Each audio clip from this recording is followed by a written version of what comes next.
Apartment కొనాలంటే ఆ apartment ఉన్న క్వాలిటీస్ చెప్పే ముందు ఇక్కడ నుంచి అవుట్ రింగ్ రోడ్ 5 కిలోమీటర్లు, ఇక్కడ నుంచి అపోలో హాస్పిటల్ 3 కిలోమీటర్లు, ఇక్కడ నుంచి ఇంటర్నేషనల్ స్కూల్ 3 కిలోమీటర్లు చెప్తారు. ఆ తర్వాత అపార్ట్మెంట్ గురించి చెప్తారు. అట్లాగే దీని విశేషం ఏంటి అంటే ఇక్కడ చెప్పిన విషయము శ్రీరామాయణంలో మళ్ళీ మనకు కనపడుతుంది. సువిక్రమ ఒక పరాక్రమమైనటువంటి నడక కలిగినటువంటి వాడు, సింహం లాంటి నడక కలిగినటువంటి వాడు. ఇది మనకి ఎక్కడ వచ్చింది శ్రీరామాయణంలో? అది సందర్భం.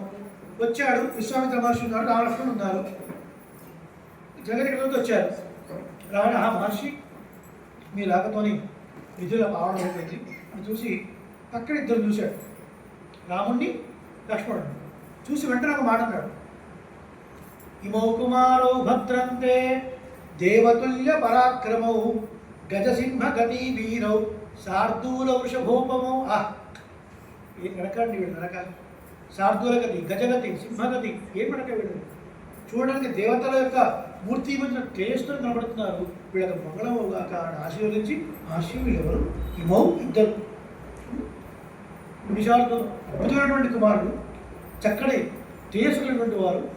ఇమౌ కుమారం అందమైనటువంటి వాడు, భద్రంతే మంగళమవుగాక, నా దృష్టి ఎక్కడ పడుతుందో ఏమో వాళ్ళకి మంగళం అవ్వాలి అంటే ఇక్కడ ఏమన్నారు? గజ సింహ గతి వీరౌ శార్దూల వృషభోపమౌ అన్నాడు.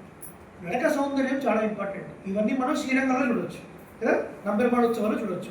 గజగతి మొత్తం మాతంగ గజం నడుస్తుంటే అది ఒక రకమైన టీవీ అనమాట. ఏడు నడుస్తుంటే చాలామంది చూడాలనిపిస్తుంది. ఆ చిన్న చిన్న గజ్జలతోని ఒక్కొక్క అడుగు భారీ శరీరం, ఒక్కొక్క అడుగు వేస్తూ ఉంటే చాలా అందంగా. అలాంటి ఒక నడక.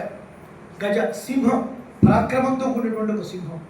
తర్వాత శార్దూలం పెద్ద పులి, శత్రువుల్ని ఛేదించాలన్నప్పుడు కోపంతో నడిచేటువంటి నడక.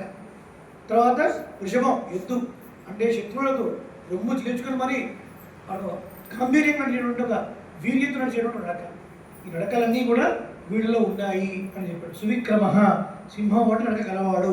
ఇది మళ్ళీ మనకు జనక చక్రవర్తి చెప్తారు అన్నమాట. అటువంటి నడక కలవాడు వీళ్ళు అని. అంటే పరమాత్మ నడక సౌందర్యం, పరమాత్మ యొక్క శరీర సౌందర్యం ఇందులో విరుపబడింది. అటుపై ధర్మజ్ఞ సత్యసంధశ్చ ప్రజానాం చ హితే రతః యశస్వీ జ్ఞాన సంపన్నః శుచిర్వస్య సమాధిమాన్. ధర్మజ్ఞ అర్థం చెప్పండి, మామూలుగా మీకు తోచిన అర్థం చెప్పండి. ధర్మజ్ఞ ధర్మజ్ఞుడు అని చెప్పాడు, ధర్మాన్ని పాటించేవాడు. సరే. సత్యసంధశ్చ సత్య పరిపాలన చేసిన ప్రతిజ్ఞ. ప్రజానాంచ హితే రతః ప్రజల మేలును కోరేవాడు. యశస్వి గొప్ప సంపద కలవాడు. జ్ఞాన సంపన్న పరిపూర్ణమైన జ్ఞానం కలవాడు. శుచి పరిశుద్ధమైన స్వభావం కలవాడు. సమాధిమా అని చెప్పారు, అంటే ఏకాగ్రమైన చిత్రం కలవాడు. సమాధి అంటే మనం బయట చూసి అదిగా అర్థం. అష్టాంగ యోగంలో సమాధి యమ నియమ ప్రాణాయామ ప్రత్యాహార ధారణ సమాధి అని ఒక 8 దశలు ఉన్నాయి. అంటే యోగా అని చెప్తాను చూసారా మీరు. యోగా అంటే మనం ఆ స్థాయికి వెళ్ళాలి, సమాధి స్థాయికి వెళ్ళాలి. అంటే అర్థం ఏంటి? బాగా కలిసి ఉంటుట, జీవాత్మ పరమాత్మతో కలిసి అనుభవించే ఒక స్థితికి సమాధి అని పేరు. ఇప్పుడు యోగా అంటే అర్థం మొత్తం మారిపోయింది కదా. బమ్ చిక్ చెయ్యి బాగా, ఒంటికి యోగా మంచిదేగా అంటే ఒంటిని స్లిప్ చేసుకోవడం కోసం చేసే యోగా అనుకుంటారు. అది కాదు యోగా అంటే. యోగ చెప్పండి, యోగ చిత్త నివృత్తి సాధన. అది మన చిత్తాన్ని కంట్రోల్ చేసి పరమాత్మ వైపు తిప్పి అవ సమాధి వరకు తీసుకుని వెళ్ళాలి. అంత ఏకాగ్ర చిత్తం కలవాడు అంటాం. ఇక్కడ ధర్మజ్ఞ అంటే ధర్మాన్ని పాటించేవాడు అనేది ఒక సామాన్యమైన అర్థం. అసలైన అర్థం ఏంటంటే ఈయన అవతారం శరణాగత రక్షణ కదా. శరణు కోడి వచ్చిన వాళ్ళని రక్షించేటువంటి ఆ ధర్మాన్ని పరిపాలించేటువంటి వాడు. ఘనుడైన శ్రీరామచంద్రుని కరుణతరంగముదేరీసిన మనవ్యాలకించరాదటే మర్మమిల్ల తెల్వేదనే మనస మనవ్యాలకించరాదటే. చాలా సంకీర్తన. మనస నా మనవి ఆలోచించు. మనసేమో అది చూడాలి, ఇటు వెళ్ళాలి, ఆడుకోవాలి, ఏవో సంకల్పాలు చేస్తుంది. మనస ప్లీజ్ కొంచెం కోఆపరేట్ చేయి, నేను చెప్పే మాట విను, రాముడు ఇంత గొప్పవాడో విను, కొంచెం రాముడే మనసు తిప్పు. గరుడైన శ్రీరామచంద్రుడి మహాభావ రామచంద్రుడు కరుణతరంగముదేరి ఎంత కరుణ అండి. చిన్నవాళ్ళని పెద్దవాళ్ళందరినీ గౌరవించాడు. సాక్షాత్తు తన భార్యను ఎత్తుకు వెళ్ళిన దుర్మార్గుడైన రావణాసురుడు కిరీటం పగిలిపోయి రథం పగిలిపోయి కింద పడిపోయి ఉన్నా కూడా బాణ పరంపరల చేత వాడి శరీరాన్ని ముక్కలు ముక్కలుగా చేయకుండా రావణ రసిపోయావా నువ్వు, వెళ్ళి అంతఃపురంలో రసి తీసుకుంటురా, రేపు మళ్ళీ యుద్ధానికి రా. శత్రో ప్రఖ్యాత వీర్యస్య రంజనీయస్య విక్రమై. ఆహా, శత్రువులు కూడా రాముడు పరాక్రమాన్ని చూసి రాముడు అంటే రాముడు అది పరాక్రమం. శత్రువులు కూడా కీర్తించేటువంటి గొప్పతనం అండి రాముడిది. ఎంత కరుణ రాముడు అంటే. రాముడికి రావణాసుడు సంబంధించిన లెక్కన అండి. సంకల్పం చేత బ్రహ్మాండాన్ని సృష్టించిన వాడు రావణాసుడు చిన్న కీటకం అండి. వాడిని సంరక్షణ కోసం అవతారం ఎత్తాలా? మనకు ఒక విషయం బోధించడం కోసం వచ్చాడు. సంహరించడం రాముడి అవతారం ప్రయోజనం కాదు, సంస్కరించడం ప్రధానం. ఏమో వీడిని ఎందుకు చంపడం, ఈ రాత్రి వదిలేస్తే ఏమో తప్పు చేశాము అని తెల్లారు వచ్చి రామ తప్పైంది అంటే వదిలేద్దాం కదా. అంత కరుణ రాముడికి. ఓ మనసా కొంచెం ఏనా మాట, రామాయణం సేవించు, రాముడి గురించి తెలుసుకో, కరుణాంతరంగము తెలిసి. ఎంత కరుణ, ఖరదూషణాలు వచ్చారు ముందు వస్తుంది, అది తెలుసుకున్నాం. సో ధర్మజ్ఞ అంటే తనను శరణు వేడి వచ్చిన వాళ్ళని రక్షించే స్వభావం కలవాడు. విభీషణుడు రాక్షసుడు, వాడు ఇంట్రడక్షన్ చెప్పుకున్నాడు. రావణో నామ దుర్వృత్త, రావణాసుడు మా అన్నయ్య, రావణుడు అందరిని ఏడిపించేవాడు, ఆయన తమ్ముడిని నేను, అదే తల్లి గర్భంలో పంచుకొని పుట్టిన వాడిని అటు చెప్పాడు. అలాంటి రాక్షసుని కూడా శరణు వేడితే కాపాడాడు రామచంద్రమూర్తి. శరణాగత వత్సలం. తర్వాత ప్రజాపతి సమశ్రీమాన్ ధాతారికుడు శూదన రక్షిత జీవలోకస్య ధర్మస్య పరిరక్షిత. అద్భుతమైన అర్థం ఇది. ప్రజాపతి అంటే బ్రహ్మకు పేరు. ప్రజాపతి సమః శ్రీమాన్. ప్రజాపతి సమః బ్రహ్మతో సమానంగా, బ్రహ్మతో సమానం. బ్రహ్మ విష్ణు సృష్టి స్థితి బ్రహ్మతో సమానంగా ఉన్నటువంటి వాడు. శ్రీమాన్ లక్ష్మి ఎప్పుడు ఎడబాయని వాడు. ఎప్పుడైనా విడిపోతున్నా అండి. భాస్కరని యథాప్రభ అంటారు. సూర్యుడి నుంచి కాంతి విడదీయడం పాసిబుల్ అవుతుందా? ఒక పుష్పం నుంచి పరిమాణాన్ని విడదీయడం పాసిబుల్ అవుతుందా? అలా ఎప్పుడు మహాలక్ష్మిని ఎడబాటు చెంది ఉండేవాడు కాదు. అలాంటి శ్రీమాన్ ధాత పోషించేవాడు. రిపునిషూదన భక్తులకు శత్రులైనటువంటి వారిని సంహరించేవాడు. పరమాత్మ శత్రులు ఎవరు ఉండరు, చాలా ఇంపార్టెంట్ ఇది. పరమాత్మ శత్రులు ఎవరు ఉండరు. తన భక్తులకు ఎవరు శత్రువులో వాళ్ళే ఆయన శత్రువు. కృష్ణ పరమాత్మ దూతగా వెళ్ళాడు కౌరవుల దగ్గరికి. దూతగా వెళ్ళినప్పుడు భోజనం మా ఇంట్లో ఉంటే మా ఇంట్లో అని అందరూ వెయిట్ చేశారు.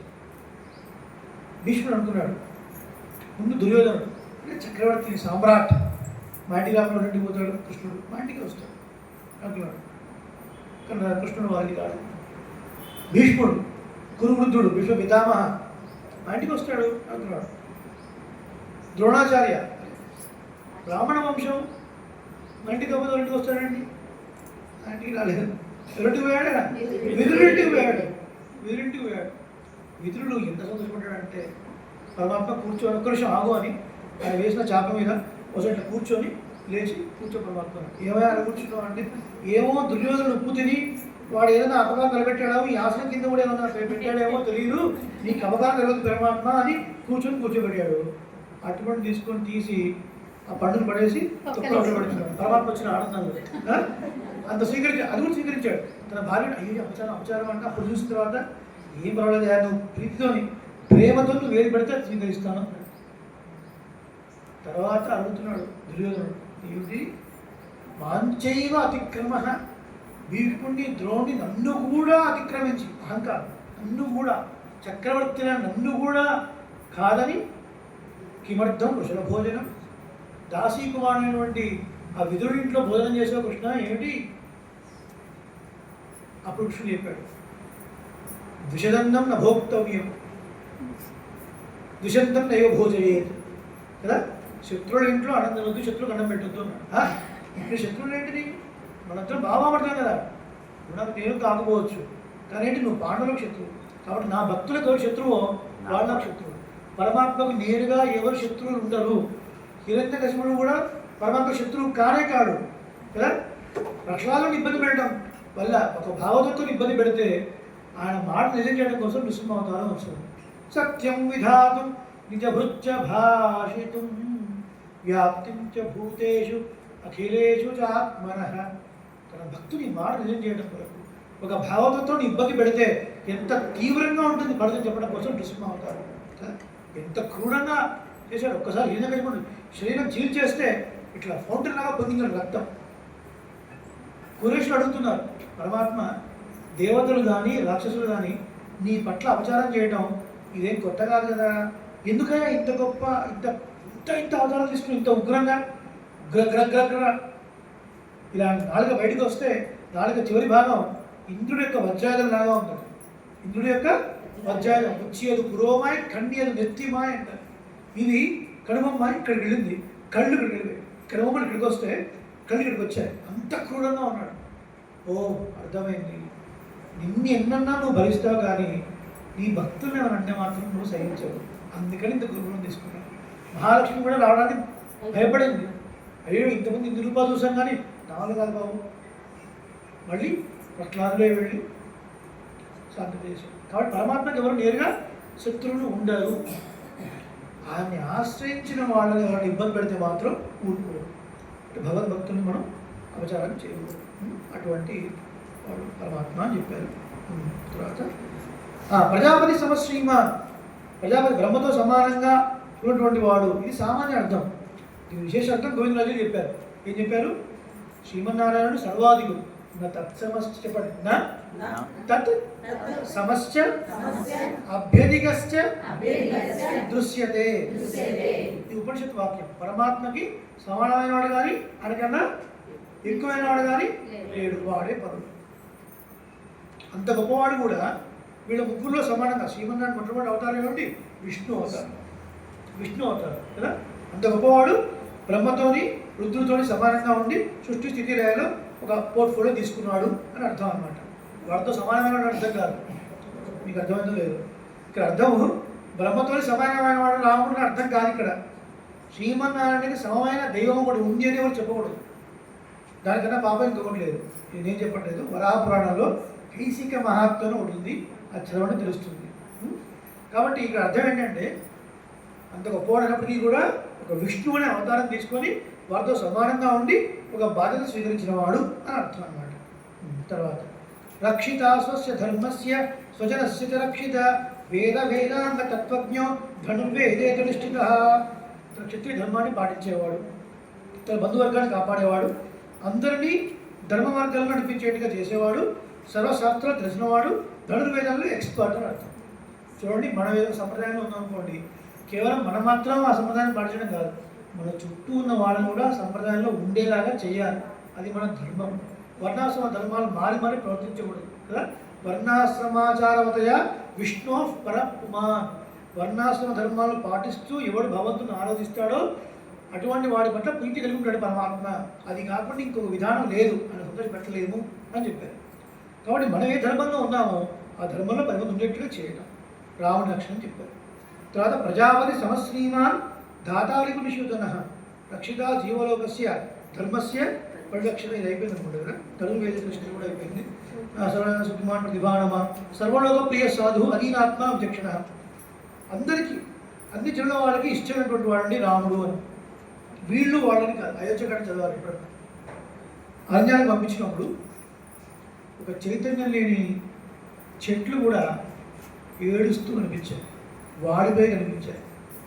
ఎప్పుడెప్పుడు కట్లు విప్పుతారా, తల్లి పొదుగులో నోరు పెట్టి పాలు తాగడం అనుకునే దూడలు కూడా కట్లు విప్పినా కూడా పోవటం లేదు, పాలు తాగడం లేదు కదా. రాముడు అయోధ్యకు వెళ్ళిపోయిన తర్వాత ఉన్నటువంటి స్థితిని వర్ణిస్తాడు. కళ్ళు నీళ్ళు ఆగవచ్చు, అద్భుతమైన వర్ణాడు. దశరథ చక్రవర్తి కూడా రాముడు వెళుతూ ఉంటే ఆయన చాలా దూరం వచ్చి రామ వెళ్ళొద్దు అని కింద దుమ్ములో కొల్లాడి రామ వెళ్ళొద్దు అని కింద పడిపోయాడు. ఆయన రాముడు వెళ్ళారు. తన తండ్రి ఇచ్చిన మాటని నిలబెట్టాలి, ఆయన అధర్మంలో ఉంచకూడదు. ఇప్పుడు పుత్రవాత్సల్యంతో వెళ్ళొద్దు అంటున్నాడు, నేను మళ్ళీ తిరిగి వస్తే ఆయన మాట నిలబడదు అని సుమంత్ర పోనీ రథం అని చెప్పాడు. దాన్ని వర్ణిస్తాడు ఆచార్యుడు. ఆ వెళుతున్నప్పుడు అంటే కొంచెం దూరం వరకు గుర్రపు డెక్కల శబ్దం, కొంత దూరం వరకు దుమ్ము, కొంత దూరం వరకు రథం, కొంత దూరం వరకు ఆ రథం మీద ఉన్న జెండా, కొంత దూరం తర్వాత దుమ్మే ఉంది అన్నారు. దుమ్మే ఉంది, అది వర్ణించాలి ఇక్కడ, వర్ణించాలి. ఆ దుమ్ము ఏంటంటే అయోధ్యని ఒక స్త్రీలాగా భావించి ఆ దుమ్ముని ఒక పైట కొమ్ములాగా భావించారు. రాముడు లేని అయోధ్యను నేను ఎలా మొహం చూపించాను అని సిగ్గుతోని కొంగు కప్పుకుంది అయోధ్య అనే స్త్రీ అని అర్థం. ఇంత అద్భుతమైన వ్యాఖ్యానం అండి కదా. ఇప్పుడు సప్త మోక్షదాయకాలు అయోధ్య, మధురామాయి, కాశీ, కాంచి, అవంతిక, పురి, ద్వారవతి చేవ సప్తైదే మోక్షదాయక. మొట్టమొదటి క్షేత్రం అయోధ్య. అయోధ్యకి ఎందుకు వెళ్తున్నాం? రాముడు ఉన్నాడని వెళుతున్నాం. ఇప్పుడు రాముడు ఇక్కడి నుంచి వనవాసం వెళ్ళిపోయాడు. ఎవరైనా వస్తే రాముడు ఏడి అంటే ఏ మొహం పెట్టుకొని చూపించాను నేను అని సిగ్గుతోని బయట కప్పుకున్నట్టుగా దుమ్ము లేచింది అని ఆచార్య వ్యాఖ్యానించారు. అటువంటి రాముడు అన్ని శాస్త్రాన్ని తెలిసినటువంటి వాడు, సర్వలోక ప్రియ సాధువు. రాముడు అంటే అందరికీ ప్రీతి. అందరికీ అంటే అందరికీ ప్రీతి, రాక్షసులు కూడా ప్రీతి. తన భర్తను చెప్పినా సరే రాముడు అంటే ఇష్టం కనబడుతుంది. వాళ్ళని సంబంధించిన తర్వాత వాళ్ళ భార్య ఎవరు? తార. రావణాసుడి భార్య ఎవరు? మండోదరి. వీళ్ళిద్దరు కూడా రాముడు స్తోత్రం చేశారు. ఓ పక్కన వాళ్ళ గాడి పడిపోయింది, తార వచ్చింది, కోపంతో వచ్చింది, రాముని తిట్టాలి అని 4 శ్లోకాలతోని కీర్తించింది. తమ అప్రమేయస్య దురాసనస్య మండోదరి కీర్తించింది. రావణాసుడి బాడీ అక్కడ ఉంది. రాముడు చూసి తమస పరమోధాత శంఖచక్ర గదాధర, తమస్సుకు అవతల ఉండేటువంటి స్వామి పరమపదనాథ శ్రీరామ శంఖచక్ర గదాధర. రాముడు దిగుజుడుగానే కనపడతాడు అన్ని చోట్ల. కానీ రాముడు ఎవరికైనా దర్శనం ఇవ్వాలి అనుకున్నప్పుడు అలా కొంతమందికి మాత్రమే దర్శనం. అలా దర్శించినటువంటి వారు తార, మండోదరి, హనుమ ఇలాంటి వాళ్ళు దర్శించారు, వీరుగా దర్శించారు. తిట్టాలనుకున్న వాళ్ళు కూడా ఊరుతారు. అది రాముడి యొక్క సౌందర్యం. ఎప్పుడు చూసినా ఇప్పుడు కొంతమంది మనకి ఇష్టం ఉంటారండి, ఎప్పుడు చూసినా మనకి ఇష్టం ఉండొచ్చు, ఉండకపోవచ్చు, ఇక్కడ సందర్భాల్లో వాళ్ళకి చిరాకు రావచ్చు. కానీ రాముడిని ఎప్పుడు చూసినా, ఎవరు చూసినా, ఏ సమయంలో చూసినా ఆనందం ఆనందం ఆనందం. అటువంటి రాముడు అని వర్ణిస్తున్నారు. సర్వదా విరత సద్భి సముద్ర యోసిందుభి. నదులన్నీ వెళ్ళి వెళ్ళి సముద్రంలో కలిసినట్లుగా రాముడు విలువించి నేర్చుకుంటూ మధ్యలో బ్రేక్ వచ్చినప్పుడు అలా పక్కన ఉన్నప్పుడు చాలామంది వచ్చి రాముడి దగ్గర శాస్త్ర విషయాన్ని మాట్లాడుతూ ఉండేవాడు. రాముడి దగ్గర క్లారిఫికేషన్ తీసుకుని ఉండేవాడు. అటువంటి గొప్ప వాళ్ళంతా కూడా ఆ చుట్టూ ఉండేవాళ్ళు. సచ సర్వగుణోపేత కౌసల్యానందవర్ధన సముద్రైవ గాంభీర్యే ధైర్యేణ హిమవానివ. కౌసల్య కుమారుడుగా ఉండి ఆనందాన్ని కలిగించాడు. మన్ను పుగల్ కౌసలైతన్ ముచ్చులు పెడుతున్నారండి మీరు మేడం. ఓకే, కౌశల్యగా ఆనందం కలిగించినటువంటి వాడు, సర్వగుణోపేత సమస్త సద్గుణములు కలిగినటువంటి వాడు. తర్వాత గాంభీర్యే సముద్ర యువ, గంభీరంలో సముద్రవంతుడి వాడు. ఏంటర్థం? సముద్రుడికి ఎవరి పేరు? రత్న గర్భుడు అని పేరు. విలువైన రత్నాలన్నీ తన గర్భంలో ఉంటాయి, లోపల ఉంటాయి. సముద్రం ఎంత లోపల పడితే అంత లోపల మనకు జెమ్స్ దొరుకుతాయి అన్నమాట. అన్నీ ఉన్న సముద్రుడు గంభీరంగా ఉంటాడు కదా. గంభీరంగా అంటే సుఖ దుఃఖం ఏ కలిగినా కూడా లోపల దాచుకోవడం అర్థం. రేపు ఉదయం పట్టాభిషేకం చెప్పేశారు. మర్నాడు అడవులకు వెళ్ళు అన్నారు. లోపలికి ఎట్లా వెళ్ళాడో అట్లాగే బయటకు వచ్చాడు రాముడు. కంబరామాయణంలో చెప్తారు, లోపలికి వెళ్ళినప్పుడు ఒక తామర వికసిస్తే ఎట్లా ఉంటుందో అట్లా ఉంది ముఖం రాముడిది. లోపలికి వెళ్ళిన తర్వాత నీకు పట్టాభిషేకం లేదు, అడవులకు వెళ్ళు.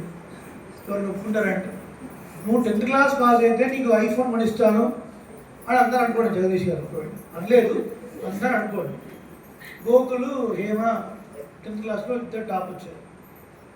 అన్నా నేను టాప్ వచ్చాను అని వచ్చాను. నేను విజయవాడ హాస్టల్లో వేస్తున్నాను. సెల్ ఫోన్ లేదు హాస్టల్. నువ్వు సెల్ ఫోన్ కొనియకపోగా బయట నుంచి హాస్టల్లో వేస్తున్నావు. చీమ కుర్తి మొత్తాన్ని ఏకం తీసుకొచ్చి మీ మీద దండయాత్రకు వస్తాను. అవునా కదా పిల్లలు? నువ్వు కొనిస్తానని కొనియకుండా ఇప్పుడు హాస్టల్లో వేస్తాను. నువ్వు పట్టాభిషేకం చేయకుండా అడవులకు పో అంటే కొనుక్కుంటావు.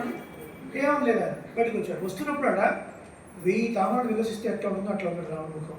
అంటే వెళ్తున్నప్పుడు ఎట్లా ఉందో వస్తున్నప్పుడు అట్లాగే ఉంది. సముద్రైవ గాంభీర్యే, ఆ గాంభీర్యం లోపల ఎందుకున్నా ఎంత దుఃఖం ఉన్నా బయటికి కనిపించకుండా అంతటి గంభీరత కలిగినటువంటి వాడు. రాముడి గంభీరత చెప్పడానికి లోకంలో పోలిక లేవు. సముద్రం ఒక్కడే, సముద్రం అంతరైనా అంతకంటే ఎక్కువనే కానీ వేరే పోలిక లేదండి. పరమాత్మ యొక్క నేత్రాలు అరవిందంలాగా ఉంటాయన్నారు. అరవిందంలాగా ఉంటాయా? కాదు. అరవిందం రేకులు తీసుకొని దాని తీరలో ముంచి దాని మీద పంచదార వేసి ఇంకా ఇంకా ఇంకా బ్యూటిఫికేషన్ చేస్తే ఎంత ఉంటుందో చెప్పలేము. దాన్నే అగతికత్వము అంటారు. గతి లేదు మరి పోల్చాలంటే. మనకున్న వస్తువుతోనే పోల్చాలి కాబట్టి ఏదో పోల్చడం. ధైర్యంలో హిమవంతులాగా పోల్చాలి. తర్వాత విష్ణునా సదృశో వీర్య సోమవత్ ప్రియదర్శన. విష్ణువు లాంటి పరాక్రమం కలిగినటువంటి వాడు, మహానుభావుడు. ప్రియదర్శన, ప్రీతితో చూడదగినటువంటి వాడు. క్రోధే, కోపావేశంలో కాలాగ్ని సదృశ, ప్రళయకాలంలో అగ్నిలాగా భరింపరనటువంటి వాడు. అలాగే క్షమయా పృథివీ సమహ, ఓర్పులో భూదేవుడు అంటే వాడు. అన్ని క్వాలిటీస్ చెప్తారు. ఇటు ఓర్పు ఉంది, అటువంటి కోపం కూడా ఉంది అన్న. ఏంటర్థం? ఒక చోట జితేంద్రియ అని చెప్తాడు. జితేంద్రియ అంటే ఏంటర్థం? ఇంద్రియాలు జయించిన వాడు, కోపం రాకూడదు. మరొక పక్కన అదే శ్లోకంలో కస్య బిభ్యతి దేవాశ్చ జాతరోషస్య సంయుగే, ఆయన ఒకవేళ కోపం వచ్చి యుద్ధం చేస్తే దేవతలకు కూడా భయపడతారు, అటువంటి వాడు ఎవడు అని అడిగాడు ఆయన. అది రాముడు అని చెప్పాడు. ఇదేంటి? ఒకడేమో కోపం రాకుండా ఉండాలి, ఒకడేమో కోపం వచ్చేనే ఉండాలి. ఏంటి అర్థం అంటే ప్రతిదానికి కోపం కాదు, అవసరమైన చోట కోపం. అవసరమైన చోట మాత్రమే కోపం వచ్చి ఆయన యుద్ధం చేస్తుంటే ఆయన పక్షం ఉన్న దేవతలకే భయం పడుతుంది అంటే ఇంకా రాక్షసుల గురించి చెప్పాల్సిన అవసరం లేదు కదా. రాక్షసుల గురించి చెప్పాల్సిన అవసరం లేదు. దీన్ని కింపునన్యాయము అంటారు.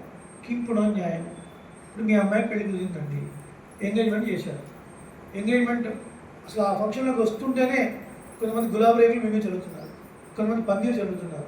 రాగానే నోరు ఖాళీ లేకుండా వెజ్ మంచూరియా వచ్చింది, తర్వాత పన్నీర్ 65 వచ్చింది, తర్వాత జ్యూస్ వచ్చింది, తర్వాత అద్భుతంగా వేడిగా అయిపోయింది. తర్వాత సాపాట్లో రకరకాల ఐటమ్స్, 10 రకాల ఐస్ క్రీమ్స్, 10 రకాల కేళి ఏవో ఉన్నాయి. అవి అందమైన రిటర్న్ గిఫ్ట్. రిటర్న్ గిఫ్ట్ చాలా అద్భుతమైన ప్రీషియస్ గిఫ్ట్ ఇచ్చారు. బయటకు వస్తే అనుకుంటారు ఎంగేజ్మెంటే ఇంత బాగా చేస్తే పెళ్ళంత బాగా చేస్తారు. దీనికి ఇప్పుడు న్యాయం అంటారు అనమాట. కాబట్టి సో ఇప్పుడు దేవతలే భయపడుతున్నారంటే, ఆయన పక్షంలో ఉన్న దేవతలే భయపడుతున్నారంటే ఇంకా రాక్షసుల గురించి చెప్పాలా? భయపడతారు అని అర్థం. కాబట్టి రాముడికి కోపం రాదు, అవసరమైన సందర్భాల్లో మాత్రమే ప్రతిదానికి కోపం రాదని అర్థం అనమాట. యుద్ధకాండంలో వస్తుంది కోపస్య వశమే యువాన్. కోపం రావాలి అంటే కూడా రాముడు ఇన్వైట్ చేస్తేనే రావాలి. ఏ కోపం రా అంటే రాదు. రావణాసురుడిని యుద్ధం చేస్తున్నాడండి, వాడేమో రథం మీద ఉన్నాడు, ఈయన కింద నుంచి బాణాలు వేస్తున్నాడు. నా ప్రభువు నిలబడి బాణం వేయటమా అని హనుమంతు వచ్చి స్వామి మీరు ఎక్కండి అని భుజం మీద కూర్చోబెట్టి తీసుకున్నాడు. ఎన్ని బాణాలు వేసిన రావణాసురుడు ఒక్క బాణం కూడా రాముడికి తగలడం లేదు. ఎందుకంటే ఆయన వేయగానే హనుమంతుడు వాడినాడు కదా, మనకి షిఫ్ట్ అయిపోతున్నాడు, ఈ బాణాలు తగడం లేదు. ఓహో ఇదంతా ఈ హనుమలో ఉందన్నమాట అని హనుమ బాణాలు వేయడం మొదలుపెట్టాడు. హనుమ బాణం తగిన తర్వాత అప్పుడు రాముడికి కోపం వస్తుంది. అప్పుడు రాముడు కోపం వచ్చి విపరీతంగా బాణం వేయడం మొదలుపెట్టాడు. అందుకని హనుమత్ వాహనం, స్వామి వాహనాల్లో హనుమంతుడి వాహనం చాలా గొప్పది. ఇవన్నీ మనకు అనిపిస్తుంది. అది ఒక వాహనానికి వాహనం ఉంది, మనుష్య వాహనం లేదేంటండి మరి అంటే మనం చాలా డేంజర్. మన వాహనం పెట్టుకున్నాడు అనుకోండి, మనం మోస్తాం. కరెక్ట్గా నడివీతో రాగానే పరమాత్మ నెక్స్ట్ ఇయర్ నాకు ప్రమోషన్ ఇస్తున్నావా లేదా, ఇప్పుడు రాదా నీ కర్మ కొంచెం బ్యాలెన్స్ ఉంది నీకు, ఆ నెక్స్ట్ ఇయర్ ఉండు నీ ఇష్టం, వదిలేసిపోతాం మధ్యలో. ఆ భయం ఉంది ఆయనకి. మనుష్య వాహనం లేదు, వాహనడైనా పర్వాలేదు, మన వింటాడని వాహనాన్ని వాహనంగా పెట్టుకున్నాడు కానీ మళ్ళీ మాత్రం వాహనంగా పెట్టుకోలేదు. అంత భయం అనమాట. సరే, తర్వాత ధనదేన సమస్యాగే సత్యే ధర్మ ఇవాపర తమేవం గుణసంపన్నం రావం సత్యపరాక్రమం. దానగుణంలో కుబేరుడికి దీటైనటువంటి వాడు, సత్యే ధర్మ ఇవాపర సత్యగుణంలో ధర్మదేవత వంటి వాడు, ఏవం గుణ సంపన్న ఇలాంటి గుణాలెన్నో కలిగినటువంటి సత్యపరాక్రమయ్యా, చెదరని పరాక్రమం లేనివాడయ్యా, జ్యేష్ఠే శ్రేష్ఠ గుణేయుక్తం అన్ని రకాల గుణములు కలిగినటువంటి వాడు, ఉత్తమ గుణాలు కలిగిన వాడయ్యా. ఆయన ప్రకృతిరా మితేయుక్తం ప్రజల మేలు కూడేవాడు, ప్రియం జ్యేష్ఠం సుతం తనకు ఇష్టమైన జ్యేష్ఠ కుమారుడు అయినటువంటి శ్రీరామచంద్రుణ్ణి మహీపతి దశరథ మహారాజు ప్రకృతి ప్రియకామయ ప్రజలకు క్షేమం చేయగోరువాడై యువరాజ్యైన సంయుక్తం యువరాజుగా పట్టాభిషేకం చేయుటకు ప్రీత్యా ఐచ్ఛత్ సంతోషంతో తలపెట్టాను.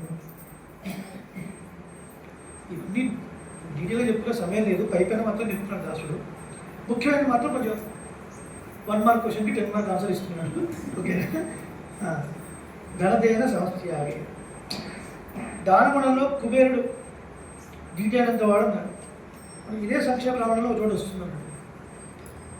విభీషణుడికి పట్టాభిషేకం చేశాను. తస్య అభిషేక సంభారాన్ని అది దుష్ట భరతనేకి చివరిలో చోటు వస్తుంది. ఈయన శరణోడు విభీషణుడు వస్తాడు. ఆ సముద్ర జలంతో పట్టాభిషేకం చేసేస్తాడు. ఇంకా వారధి కట్టలేదు, యుద్ధము చేయలేదు, రావణాసురుడిని ఓడింపను లేదు. అప్పుడే పట్టాభిషేకం చేస్తాడు. ఎవరికి? విభీషణుడు. దేనికి? లంకకు. ఇప్పుడు ఒక ప్రశ్న మీకు. ఈయన తీరా లంకకు వెళ్ళి యుద్ధం మొదలుపెట్టిన తర్వాత రావణాసురుడు రామా తప్పైంది క్షమించు అంటే రావణాసురుడు బతికిపోతాడు. మరి రావణాసురుడు ఏరుకుంటాడు. ఈ విభీషణ పట్టాభిషేకం ఏం కావాలి? పెరిగాచన బిడ్డ అన్నారు అయోధ్య రాసిచ్చేస్తాడు అన్నాడు. అయోధ్య రాసిచ్చేస్తాడు. రామో దుర్నాభిభాషతే. రాముడికి 2 నాలుకలు లేవు, 2 మాటలు మాట్లాడు. రాముడు అంత గొప్పవాడు. రాముడు 2 నాలుకలు లేవు. ఒకవేళ రావణాసుడు సరాగం చేసినా అయోధ్య పట్టాభిషేకంలో కూర్చోబెడతాడు విభీషణుడు తప్ప. మాట మాత్రం తప్పదు. వేరే భూతలేదు. దాడధర్మం గొప్పవాడు. సత్య పరాక్రమం ఇటువంటి గొప్ప గుణాలు ఎన్నో ఎన్నో ఎన్నో ఉన్నాయా. అటువంటి వారిని పట్టాభిషేకం చేయాలి అని తలపెట్టాడు దశరథ చక్రవర్తి. తస్యాభిషేక సంభారా దృష్ట్వా భార్యాథ కైకయీ పూర్వం దత్తవరాదేవి వరమేన మయాచద వనవాసం చ రామస్య భరతస్యాభిషేచనం. ఈ విషయం తెలుసుకున్న తర్వాత బాగున్నారా? కూర్చోండి. ఒంగోలు నుంచి వచ్చారు. కూర్చో. ఈ విషయం తెలుసుకున్న తర్వాత మందర వెళ్ళి ఏదో నూరిపోసింది. ఎప్పుడో ఒక సందర్భంలో దశరథ చక్రవర్తి ఇంద్రుడికి సహాయం చేశాడు. దశరథ చక్రవర్తి భూమి మీద ఉన్నాడు. ఇంద్రుడు ఏ లోకంలో ఉన్నాడు? ఇంద్రుడు ఏ లోకంలో ఉన్నాడు? మీరు ఇట్లా ఇస్తారా? చిరంజీవి ఎవరు అనటం పొరపాటు స్వామి గుర్తు చేస్తాడు. సరళ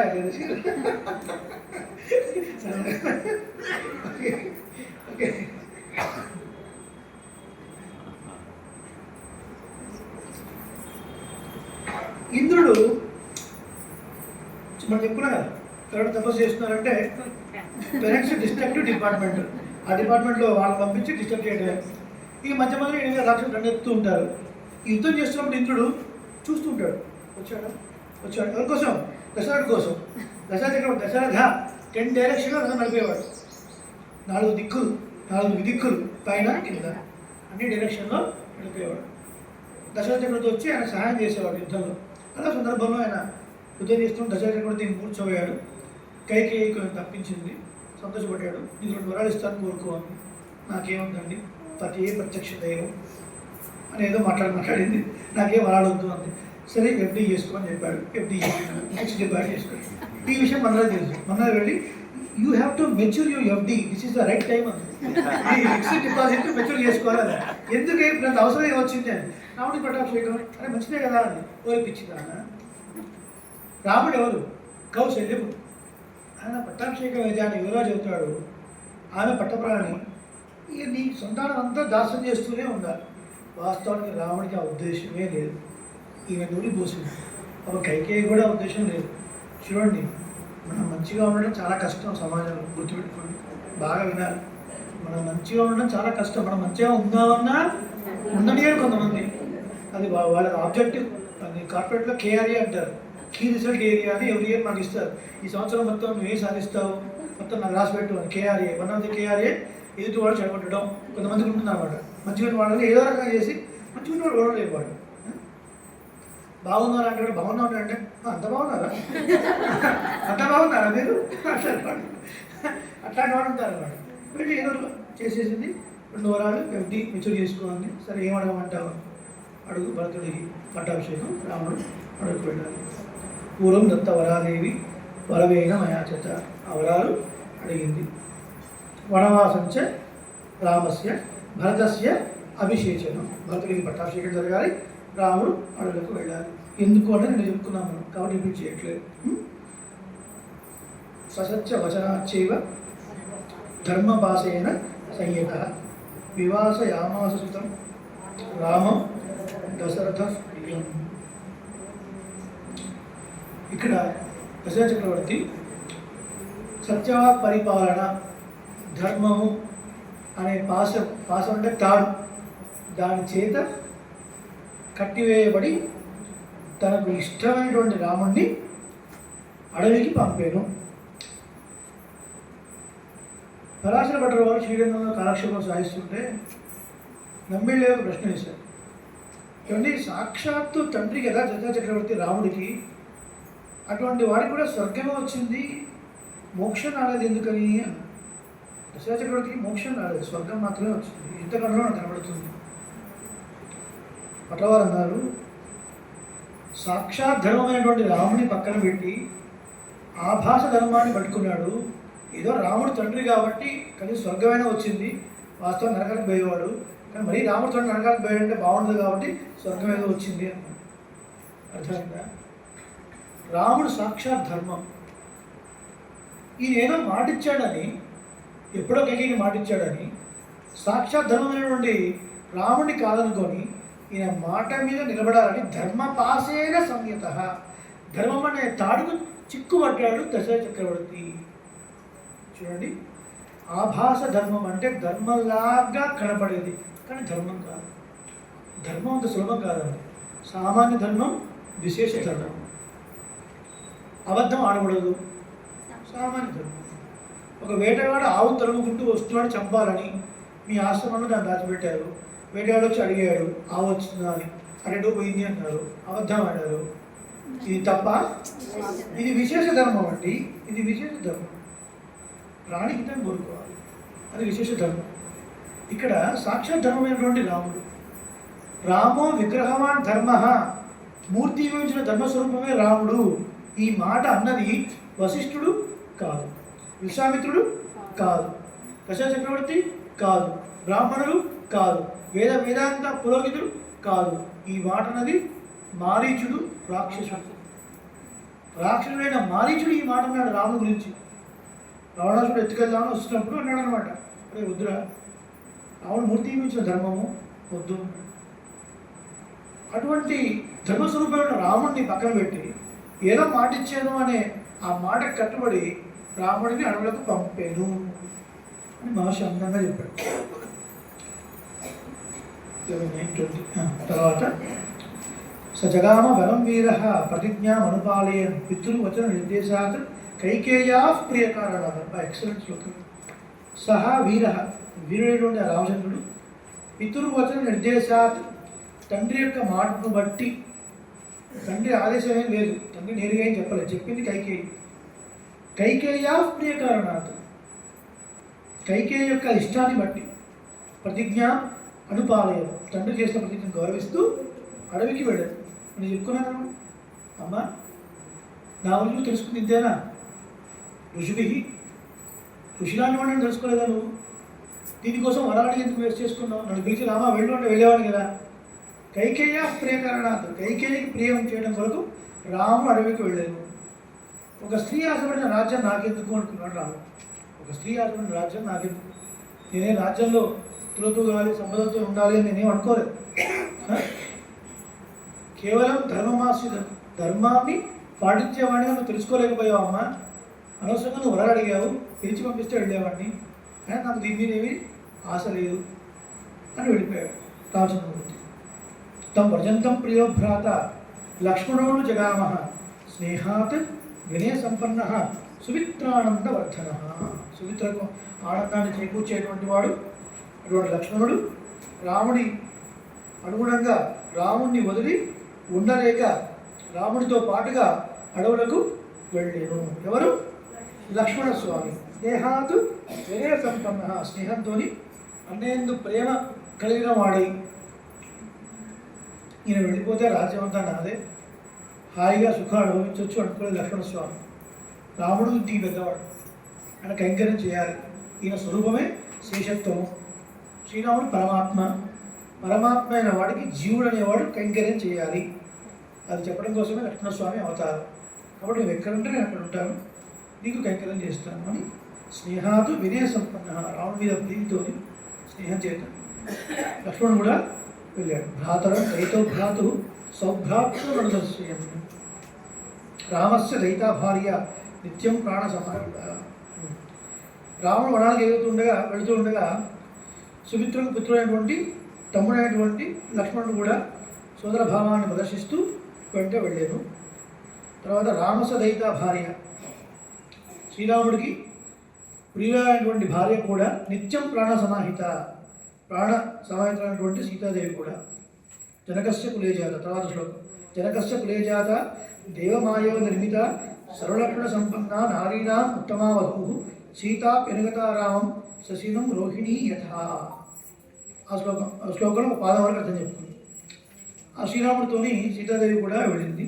ఆయన విడిచి ఉండలేక అటుపైన చాలా గొప్ప దేవమాయ ఇవ నిర్మిత అంటే గొప్ప రూపం దాల్చినటువంటి జగన్మాత అయినటువంటి సీతాదేవి, సర్వలక్షణ సంపన్న అన్ని సాముద్రిక లక్షణంతో ఉన్నటువంటి సీతాదేవి అంటే ఒకరికి ఒకరు సరిపోయిన జంట.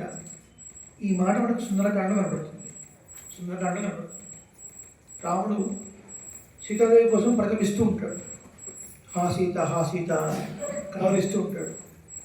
హనుమంతుడు చూసి నవ్వుకుంటాడు, ఏంటో పిచ్చి ఒక స్త్రీ మీద ఇంత వ్యామోహం ఏంటి.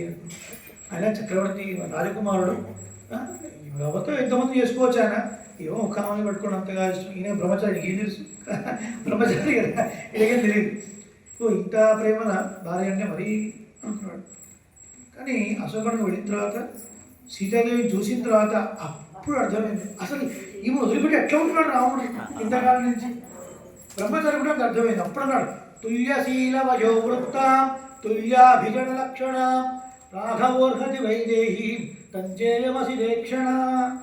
తుల్యశీల వయోవృత్త, రాముడి యొక్క వయస్సుకి, నడవడికి, ఆలోచనలో ప్రతి చోట తగినటువంటి అని అప్పుడు కీర్తించాడు.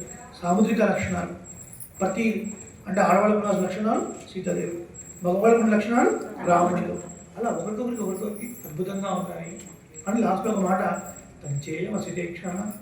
ఆహా, నల్లటి కనులు గల ఆ సీత అన్నారు. అంటే ఒక లక్షణం అమ్మవారికి ఎక్కువ వేశాడు హనుమ. మిగతాటిట్లో ఇద్దరు సమానం అన్నారు. తుల్యం అంటే సమానం, శీల నడవడికలో, వయస్సులో, అందంలో, సాముద్రిక లక్షణంలో ఇద్దరికి ఒకరే ఒకరు. కానీ నల్లటి కన్నులు సీతమ్మవారికి ఒక విశేషం. ఏంటి అర్థం? కరుణ అంటే అమ్మకి ఎక్కువ కరుణ ఉంది అని అర్థం. వైకుంఠ ఏకాదశి సందర్భంలో దశమి రోజు అనుకుంటా బహుశా శ్రీరంగంలో నాట్యాలు తిరుక్కోవడం రంగనాథుడు వేస్తాడు.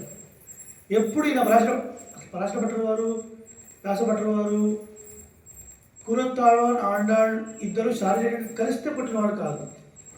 వీరు పుట్టే సమయానికి కురత్తాళ్వాన్ అబోవ్ 60. రంగనాథుడు ప్రసాద మహిమ చేత పుట్టారు. వాళ్ళు పెరగడం కూడా ఆ కోవిలోనే పెరిగారు. వీళ్ళు ఆరాధన చేసుకుని ప్రసాదం తీసుకోవడానికి విరమణ ఆరాధనకు ముందే ఈ భట్టర్ వారు వచ్చి పిల్లలు కదా, అందులో చేపెట్టి తినేవాడు. వీళ్ళు కోప్పడేవారు. అప్పుడు అమ్మవారు చెప్పేది, వాళ్ళు నా పిల్లలు ఏమనొద్దు, వాళ్ళు ఏమనకండి, అట్లే ఆరాధన చేయండి అని. అంతటి ప్రీతి. కాబట్టి అమ్మవారు అంటే మహాప్రీతి. ఈయన వచ్చాడు, ఎవరు? పరాశర వారు. స్వామి, ఆదిశేషుడి కంటే 1000 నాలుకలయ్యా, కాబట్టి నీకు కీర్తిస్తాడు. మాలాంటి వాడు ఒక నాలుకతో ఏం కీర్తిస్తాము?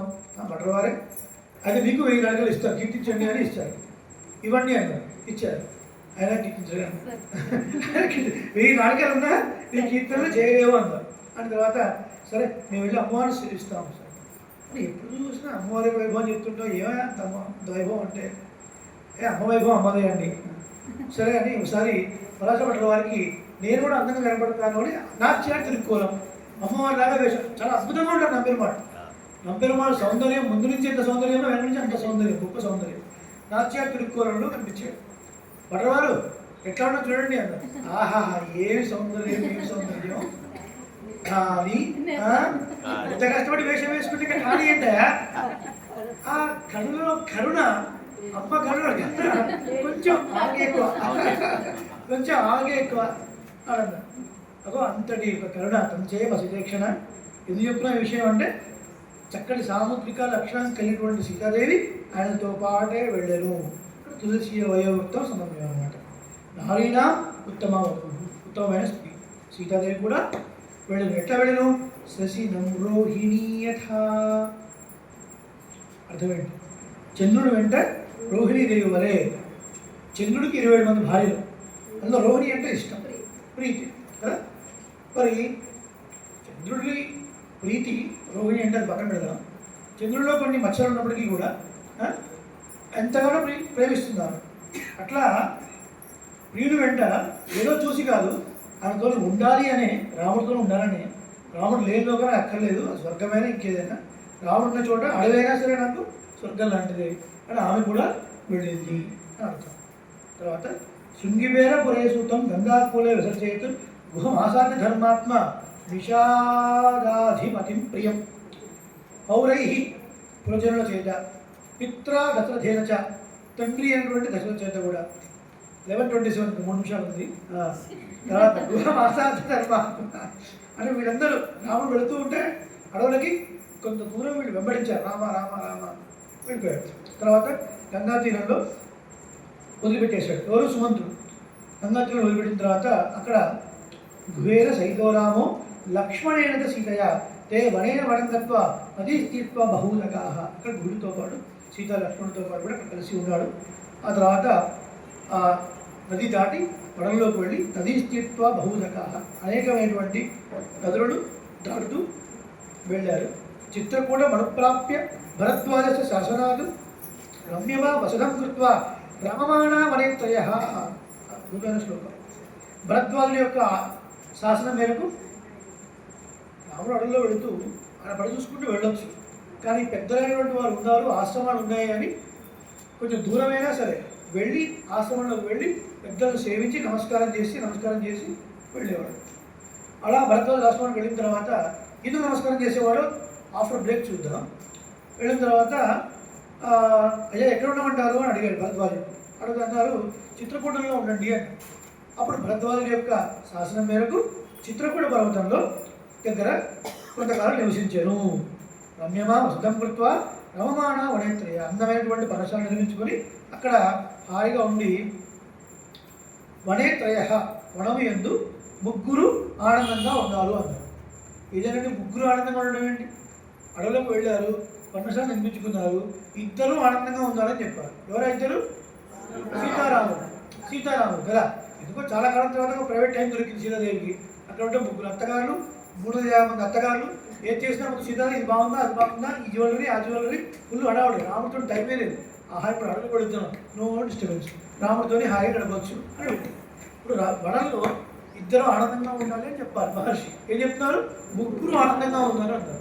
అంటే రాముడు సీత ఆనందంగా ఉంటే వాళ్ళిద్దరిని కైంకర్యం చేస్తూ రాముడు ఆనందంగా ఉన్నాడు లక్ష్మణస్వామి కదా. రాముడు సీత ఆనందంగా ఉన్నప్పుడు లక్ష్మణస్వామి కైంకర్యం చేస్తూ ఉన్నాడు అంటారు. అందుకే రామాయణ వనేత్రయ అని అంటే అర్థం. తర్వాత బ్రేక్ తర్వాత చేరుతాను. జయ శ్రీమన్నారాయణ.